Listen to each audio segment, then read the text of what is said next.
पिछली बार से ज़्यादा ग्लोबल इन्वेस्टर्स इस बार महाराष्ट्र पवेलियन में आ रहे हैं जी क्या इंटरेस्ट उनको महाराष्ट्र में दिख रहा है? देखिए, कुल मिलाकर महाराष्ट्र एक बहुत बड़ा ग्रोथ इंजन है। भारत की अर्थव्यवस्था का एक ऐसा इंजन है जिसको हम रीढ़ की हड्डी कह सकते हैं। और विशेष रूप से आज अगर हम देखें तो जो ग्लोबल इन्वेस्टर्स है, इनके लिए जो एक इकोसिस्टम हमारे प्रधानमंत्री जी के नेतृत्व में तैयार हुई है, अब समय ऐसा आ गया है कि उसके फल जो है वो हम लोग चख सकते हैं।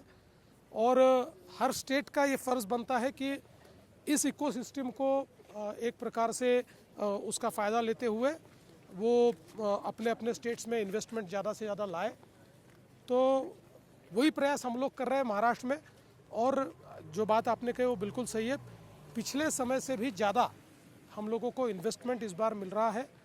और मैं तो ऐसा मानता हूँ इन्वेस्टमेंट से भी ज़्यादा जो स्ट्रैटेजिक एमओयूज़ हम लोग कर रहे हैं वो बहुत महत्वपूर्ण है। सर, जब हम लास्ट ईयर बात कर रहे थे तब आपने कहा कि नवी मुंबई एयरपोर्ट जो है वो तैयार हो जाएगा, वो हो भी गया, स्टार्ट भी हो रहा है। अब बड़ा लक्ष्य क्या है सर इंफ्रास्ट्रक्चर के पॉइंट ऑफ व्यू से? देखिए, पहली बात तो यह है कि मैं बहुत इंफ्रास्ट्रक्चर की लंबी कहानी नहीं कहना चाहता हूँ, लेकिन नवी मुंबई एयरपोर्ट ने क्या किया है ये आपको बताना चाहता हूँ। कल हमने नवी मुंबई एयरपोर्ट के पास रायगढ़ पेंट स्मार्ट सिटी की घोषणा की। और ये मुंबई का एक नया बिजनेस डिस्ट्रिक्ट होगा।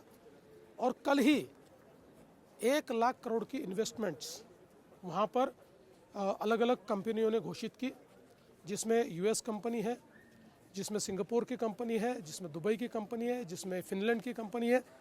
और उन्होंने ऑलरेडी ये सारी घोषणाएं कर दी है। तो एक ये हुआ। दूसरा, हम लोगों ने पिछले साल यही डावोस में कहा था कि हम लोग एक नई इनोवेशन सिटी बनाएंगे, क्योंकि हमारी अर्थव्यवस्था को अब अगर 5 ट्रिलियन से 10 ट्रिलियन, 10 से 15 ट्रिलियन जाना है तो अब बिजनेस यूजुअल से नहीं होगा, उसके लिए इनोवेशन यही उसकी की है। तो आज हमने टाटा सन्स के चेयरमैन एन चंद्रा साहब उनके साथ में भारत की पहली इनोवेशन सिटी अनाउंस की है। और इस इनोवेशन सिटी का जो एक इकोसिस्टम है, इसमें करीब $11 बिलियन का इन्वेस्टमेंट डेटा सेंटर और बाकी अलाइड चीज़ों में ये टाटा सन्स कर रहा है। और एक ऐसी इनोवेशन इकोसिस्टम हम कर रहे हैं कि जिसमें दुनिया में जो नॉलेज सिटीज़ और इनोवेशन सिटीज़ तैयार हुई, उन सब का एक प्रकार से विचार करते हुए इसको हम डिज़ाइन कर रहे हैं। तो मैं ऐसा मानता हूँ कि देखिए, एक एयरपोर्ट ने इतना बड़ा एक परिणाम हमको करके दिखाया कि हमारी अर्थव्यवस्था को अकेले इनोवेशन सिटी अगले 20 साल ड्राइव कर सकती है। सर, आपने सही पकड़ा कि इनोवेशन से ही हम आगे बढ़ सकते हैं, लेकिन सर कैसे महाराष्ट्र में क्लस्टर डेवलपमेंट हो, इस पे क्या विचार है? किस तरीके की पॉलिसीज़ पे काम किया जा रहा है? देखिए, पहली बात तो यह है कि हम लोग अब ये प्रयास कर रहे हैं कि कुछ नए मैग्नेट्स तैयार हो, जैसे पुणे और मुंबई और एमएमआर रीजन। ये तो हमारे बहुत ही नेचुरल इंडस्ट्रियल मैग्नेट्स है, जहाँ बड़े पैमाने पर इंडस्ट्री आई है, जहाँ मैन्युफैक्चरिंग है।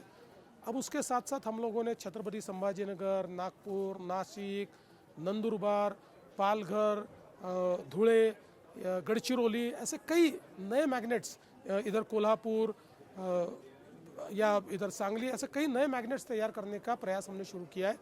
जिसके कारण मुझे ऐसा लगता है कि ये जो हमारे अर्थव्यवस्था को जो एक गति देनी है, वो गति देने के लिए अब ग्रोथ इंजन का पार्ट पूरा महाराष्ट्र होगा। सर, लेकिन मुंबई को कैसे डीकंजेस्ट किया जाए, उसके लिए आपके मन में क्या चल रहा है, क्या नए प्लान है? क्योंकि आप जो प्लान बनाते हैं उसको इम्प्लीमेंट कर देते हैं। देखिए, 2 चीज़ें हैं। एक तो मुंबई को डीकंजेस्ट करने के लिए नेक्स्ट जो हमारा प्रयास है वो है एक टनलिंग का नेटवर्क हम लोग मुंबई में तैयार कर रहे हैं, कि जिस नेटवर्क के माध्यम से हम लोग मुंबई को डीकंजेस्ट करेंगे। साथ साथ पब्लिक ट्रांसपोर्ट को हम बहुत बड़े पैमाने पर बढ़ा रहे हैं। एक प्रकार से ईस्ट वेस्ट नॉर्थ साउथ सारी कनेक्टिविटी हम लोग तैयार कर रहे हैं। और उसके साथ साथ मुंबई एक कोस्टल सिटी है, और कोस्टल सिटी में ये होता है कि जब 3 तरफ से पानी है तो आपको बढ़ने के लिए जगह नहीं होती।